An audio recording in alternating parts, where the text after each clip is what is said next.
સંસિદ્ધો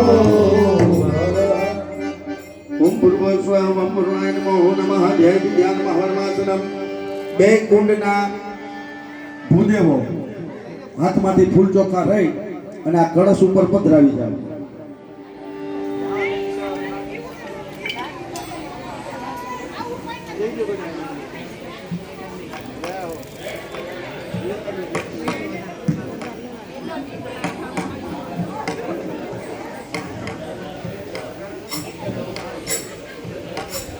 ચાલો ત્રણેય ભૂદેવો કુંડના ડાબા હાથમાં ચોખા રાખી જાઓ.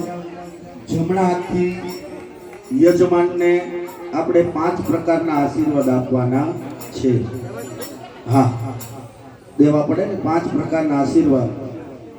તો પહેલો આશીર્વાદ આવે છે પુણ્યનો. સાંભળજો, મહત્વની વસ્તુ એ